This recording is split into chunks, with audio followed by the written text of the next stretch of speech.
Boa tarde, boa noite, boa madrugada, bom dia, dependendo da hora que você estiver assistindo esta live, quando ela estiver gravada, seja aqui no Instagram ou no nosso canal do YouTube. Lembrando que nossas lives acontecem aqui no Instagram, segundas e quartas-feiras, ao 12h30, onde a gente lê um livro preferencialmente escrito por algum psicanalista, mas eventualmente pode acontecer algum momento aí que a gente leia algum que não seja, que não tenha sido, né, escrito por psicanalista, mas que tenham assuntos que possam remeter aqui a algumas discussões, algumas reflexões. Hoje nós daremos continuidade à leitura do livro O Palhaço e o Psicanalista. Nós estamos no capítulo 9 e talvez aqui a gente consiga ler uns 3 ou 4 capítulos hoje. E lembrando, né, que a live fica gravada aqui no Instagram e fica também disponível organizado lá no YouTube. Tem o outro livro que já lemos, que é O Sentido da Vida, do Contardo Caligares. Está lá também 5 episódios. Se você tiver interesse de assistir, né, a gente fez a leitura do livro e traçou alguns comentários também a respeito do que a gente leu. Pois bem, vamos à nossa leitura de hoje. Capítulo 9, O Hospital da Escuta Viajante. Além de jogar e representar a arte da escuta, exige as qualidades que se espera de um bom viajante. Há pessoas que viajam com um roteiro fixo em que qualquer contratempo é sentido como uma ameaça. Há outras que tiram tantas fotografias para lembrar-se depois que conseguem se evadir do agora e não vivem o que define a essência da viagem, que é a arte do encontro contingente.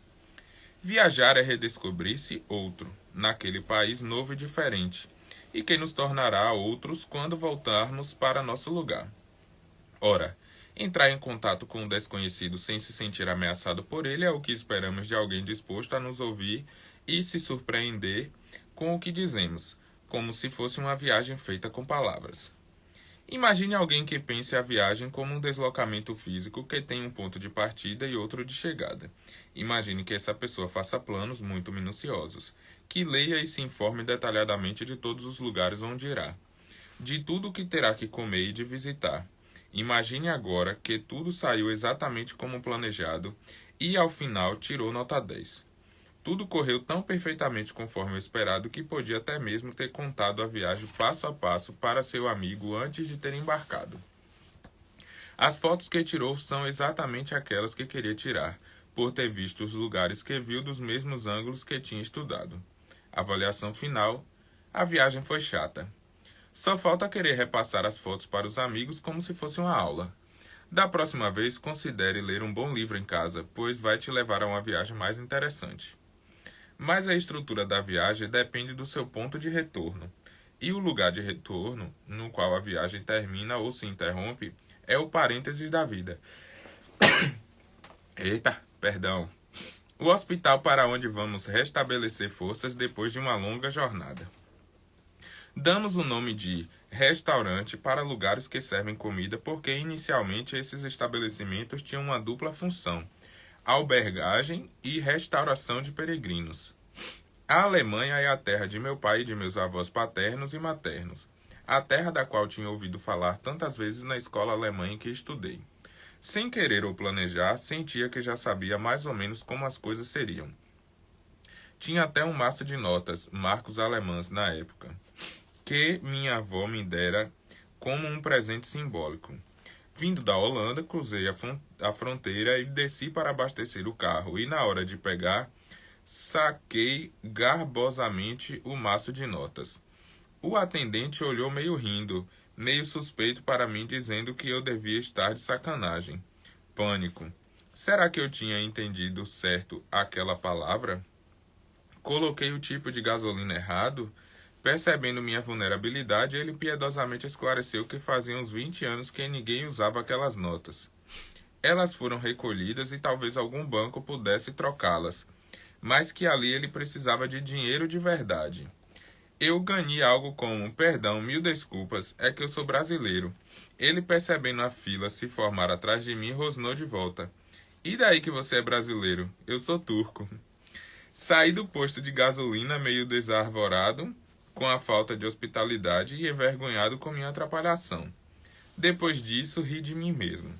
Afinal, de onde eu tirei a ideia de que os alemães seriam receptivos, acolhedores e compreensivos, ainda mais com quem estava atrapalhando o funcionamento das coisas? De onde tinha vindo a fantasia de que eu diria brasileiro e alguém do outro lado diria bem-vindo, estávamos esperando por você, há uns 20 anos. Lição maior. Não é só você que está viajando. Visto pelo ângulo certo, o outro é tão estrangeiro quanto você. Depois disso, senti-me imediatamente em casa, mas agora de outro jeito. Descobri que viajar é sair do lugar, principalmente dos lugares imaginários e geralmente confortáveis onde nos colocamos e antecipamos os outros. Entrei no carro e disse para minha esposa: "Vamos em frente?" Enquanto segurava corajosamente o mapa e avançávamos na direção de um daqueles entroncamentos quíntuplos de pontes, estradas e pedágios com aspecto de monstro do seriado japonês, feitos de lixo e poluição, prestes a ganhar vida própria e pisar em alguns carros. Abri o mapa ainda mais e ele pegou uma rajada de vento, voando janela fora.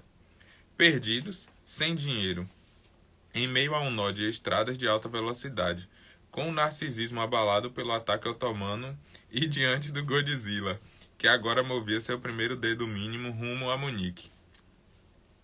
Do ponto de vista da eficácia prática de viajar, o que acabei de contar é uma sucessão de desastres. Foram vividos como tal e até hoje prefiro evitar aquela área.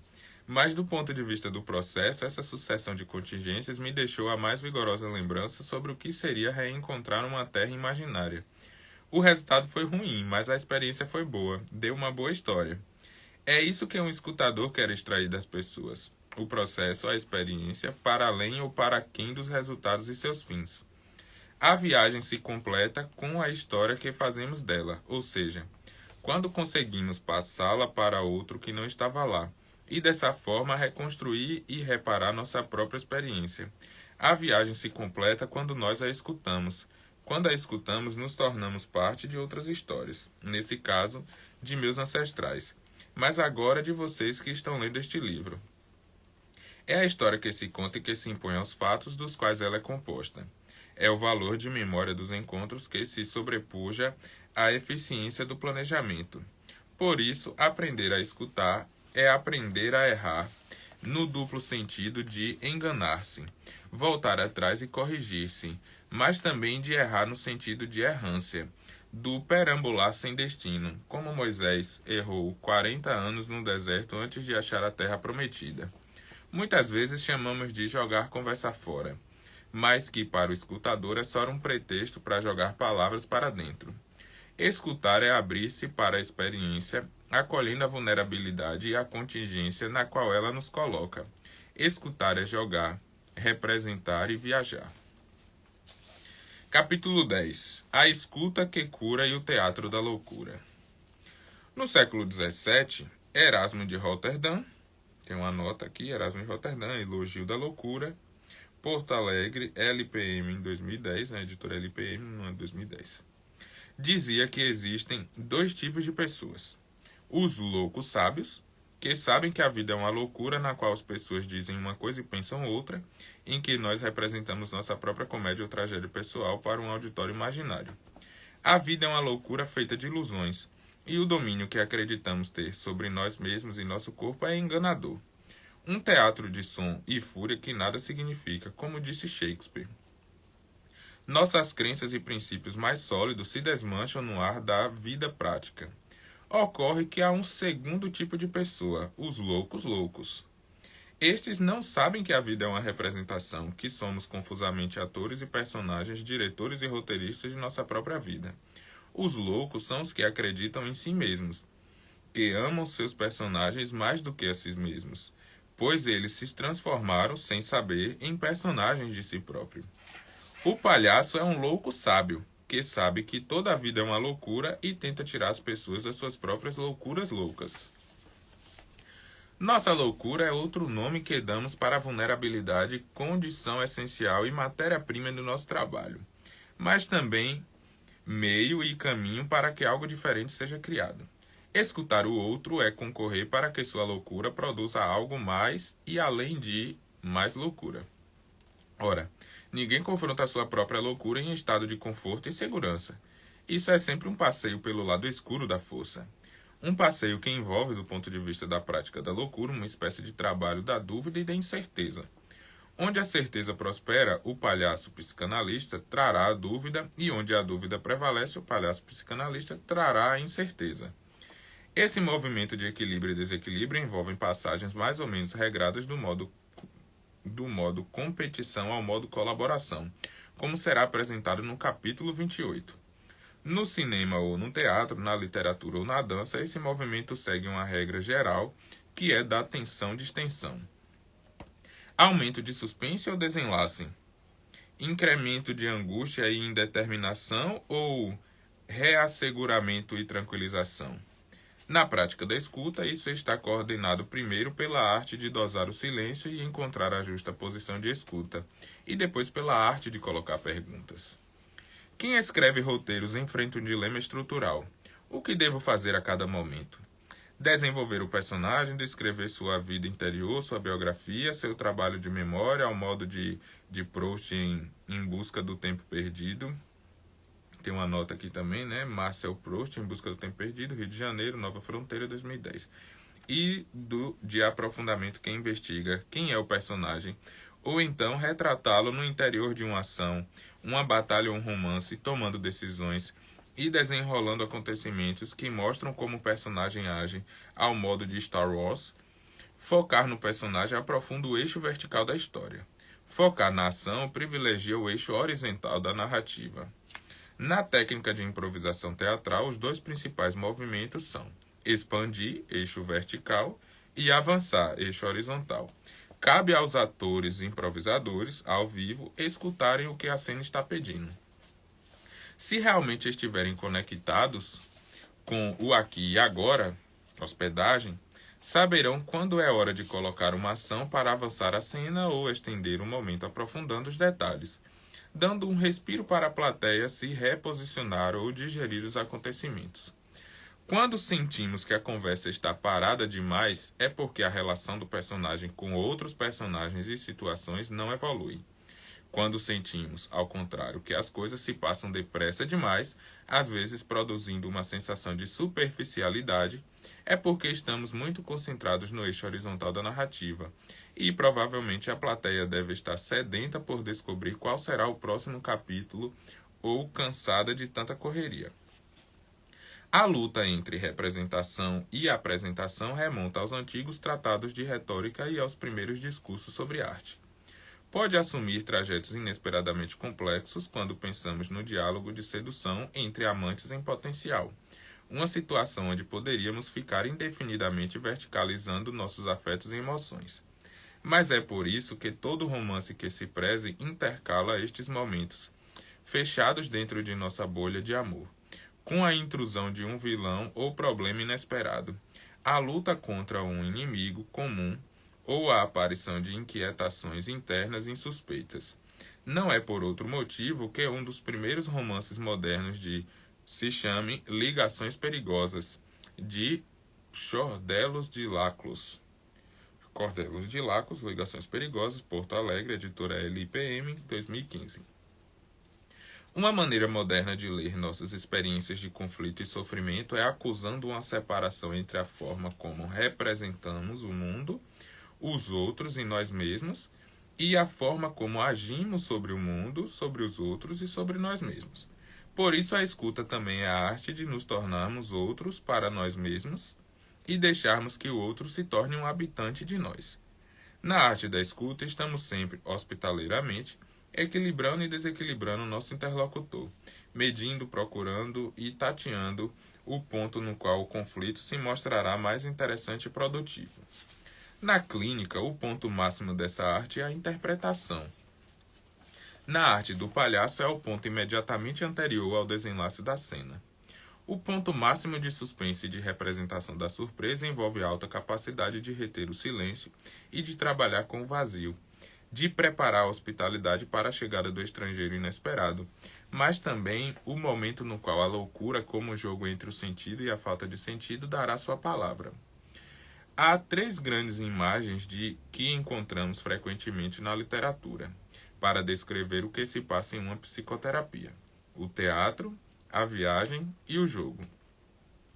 Há ainda uma imagem que parece sintetizar esses três, que é a imagem da guerra, com perdedores e vencedores, que envolve sair de seu território ou invadir o território alheio, assim como compõe-se de uma série de movimentos táticos e de estratégias para enganar o adversário e criar uma situação política ou belicamente interessante para um dos lados. Tanto o teatro quanto o jogo, e ainda a viagem, são práticas que envolvem etapas ou regras, roteiros ou preparações. Quando Freud inventou a psicanálise, ele inspirou-se no teatro grego, nas tragédias em particular e na experiência da catarse como abreação dos afetos.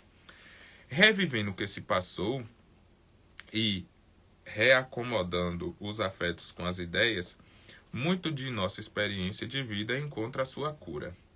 Essa lição está na origem das psicoterapias em geral. Elas funcionam porque nós pensamos e analisamos nossa própria vida, como se estivesse diante de nós num laboratório, mas curam ainda mais porque vivemos uma experiência com o terapeuta. Uma experiência de confiança e entrega, mas também de dúvidas e antagonismos que se repetem como se estivéssemos em um teatro no qual protagonistas e coadjuvantes não sabem de antemão qual é o roteiro. Podemos olhar para a situação de fala e escuta com as três primeiras imagens em mente. Nelas, o estar junto, ou seja, a qualidade do encontro tende a ser mais importante do que meramente chegar ao objetivo pretendido. Aliás, quando o sujeito quer muito chegar ao fim do jogo, é porque a situação não está tão legal assim. Certa vez atendi um jogador de tênis que tinha um problema em concluir suas partidas. Ele chegava em posição de grande vantagem no jogo, mas na hora do último ou do penúltimo game, algo acontecia e ele começava a jogar pior, e a arriscar bolas desnecessárias, o que, invariavelmente, tornava a partida mais difícil, e às vezes levava a derrotas inusitadas. Trocamos muitas bolas, até que ficou claro que ele era um jogador um tanto incomum para um profissional, pois ele realmente gostava de jogar. Não tinha entrado ainda no esquema tão massacrante de treinos e viagens que destrói a relação de tantos bons jogadores com o esporte que inicialmente amavam. Mas esse tenista gostava tanto de jogar que não queria ver o jogo acabar. Se ele ganha, a partida se encerra. Ele tem que ir para o vestiário, falar com pessoas, e o tênis que é bom termina. Portanto, por que não alongar um pouco a coisa que estava tão legal? Agindo assim, ele se coloca em risco. Mas o caso nos mostra como o processo pode ainda ser mais importante do que o produto. Inversamente, muitos jovens terapeutas têm dificuldades com o início do tratamento porque querem concluí-lo rapidamente. Dizem coisas que são verdadeiras, urgentes e valorosas, mas fora do tempo em que o outro pode escutar. Ou pior, sancionando em demasia a gramática da situação em torno de avaliação problema-solução. A rápida solução de um problema local pode ser o desperdício franco de uma ocasião para entender como aquele problema é um fragmento que revela algo estrutural muito maior e muito mais importante. Portanto, se antes de investir contra o problema tivéssemos examinado, viajado pela paisagem subjetiva onde ele acontece, teríamos ganhado mais. Ademais, a aceleração da fórmula avaliação-problema-solução cria um problema subsidiário que é o fechamento da escuta. Tudo passa a girar em torno de demandas e da solução de demandas, à medida que elas vão sendo resolvidas. Isso pode ser muito bom para a empresa, mas é péssimo para as pessoas que se sentem vazias, mecanizadas e funcionalizadas como máquinas de desempenho. Saber jogar ou brincar é importante para se formar na arte da escuta, mas o teatro também é. Trivialmente, criticamos alguém que encena, dramatiza ou que se apresenta como condutor impessoal de um papel, como um ator, do qual temos a impressão de falsidade. Contudo, isso é apenas uma forma de dizer que aquela pessoa está praticando muito mal o teatro social, deixando transparecer uma relação pouco congruente entre o ator e o personagem, ou ainda, com interrupções do diretor da peça ou do autor do roteiro no meio da encenação. Escutar o outro implica alguma capacidade ou esforço para fazer o papel que este exige ou pede. Ora, quando alguém fala, este alguém vai construindo o mundo com seus pressupostos, com sua história e com seus futuros possíveis. Nesse mundo há um palco, e no centro do palco está o protagonista que estamos a escutar. Por isso, quando vamos entrar em cena, é preciso calcular, ainda que seja uma estimativa de afetos e afinidades, de que lugar vamos participar daquele mundo. É preciso entrar nele com cuidado e respeito, como quando entramos na casa de um desconhecido.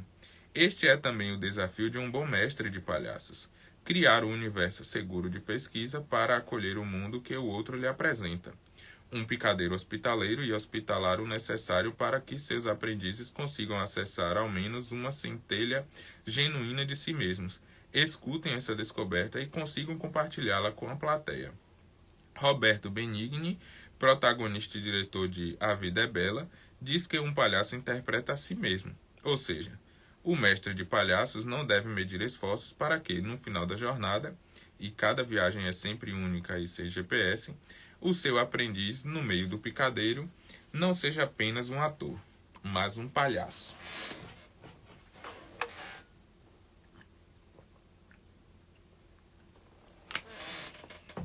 Vamos olhar as palavras, né? Como o povo diz. Bom, esses dois capítulos aqui, eu continuo com a mesma impressão dos capítulos anteriores a respeito desses termos de hospedeiro, hospitaleiro. Eu não estou sentindo um pouco forçação de barra. Tem um termo do Augusto Cury que o Augusto Cury usa nos livros dele, que é um conceito que ele, eu não lembro agora, não tem muito tempo que eu li Augusto Cury, mas que também me enchia o saco, porque tipo, parecia que ele estava forçando para ir por aquele caminho para dar corpo àquele conceito que ele criou. Só que, tipo, particularmente para mim, ele não conseguia convencer, né? E eu tô me sentindo, de certa forma, parecido com relação a esses termos. Tipo, tem algumas coisas interessantes aqui.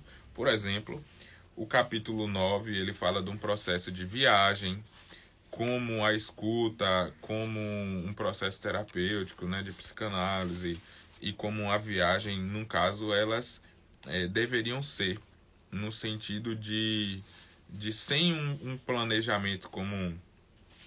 Como ele mencionou aqui, que assim não dá para saber exatamente quem escreveu aqui, se foi o Cláudio Tebas ou se foi o Christian Dunker, mas como ele descreveu uma viagem que ele fez na Alemanha, não, na verdade ele falou antes, né, de um exemplo de uma viagem em que a pessoa planejou tudo, fez tudo, aconteceu tudo conforme planejou, tirou a foto dos ângulos que tinha estudado anteriormente, como que ela ia fazer essas fotos. E no fim das contas a viagem ficou chata, porque ela fez uma viagem conforme tinha planejado, sem nada de novo acontecendo na viagem, né? Em compensação, uma outra viagem que colocou aqui, a respeito por exemplo, né, ter viajado na Alemanha, ter recebido um dinheiro da avó, que esse dinheiro já não servia mais no país, né, já não funcionava mais, e de repente o mapa saiu voando pela janela, ficou sem mapa, tendo que andar por uma estrada também que não conhecia. Enfim, mostrando essas duas condutas que de certa forma conversam com o capítulo 10 a respeito dessa situação, né, que ele colocou do jogo, do teatro e da viagem, né, como um processo, num caso que você, de certa forma, tem que ir meio que aberto para as coisas, para surpresas, né, para as coisas que vão acontecer que não estão no planejamento, no controle, mas que sem a pressa, né, de acabar, de concluir a viagem, de chegar no final do percurso. Enfim, seria o processo, de certa forma, adequado para conduzir, né, a viagem, uma análise, né, uma terapia por parte, por exemplo, do analista ou da analista. Teve um ponto aqui que foi interessante também nesse capítulo 10, que foi a respeito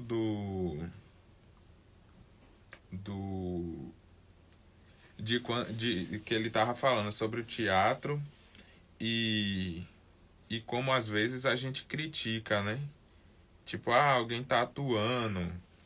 Só que quando. Aí foi engraçado assim, essa sacada que fez aqui. Quando a gente tá criticando alguém, chamando alguém de ator, que tá fazendo alguma atuação, alguma coisa assim do tipo, é uma crítica não porque ele tá atuando, mas ele tá atuando mal. Porque de certa forma todo mundo tá atuando, né? De alguma maneira tá tendo uma atuação. A gente geralmente é não o que a gente é de fato, mas o que a gente quer ser. Então a gente se apresenta dessa forma, se posiciona dessa forma.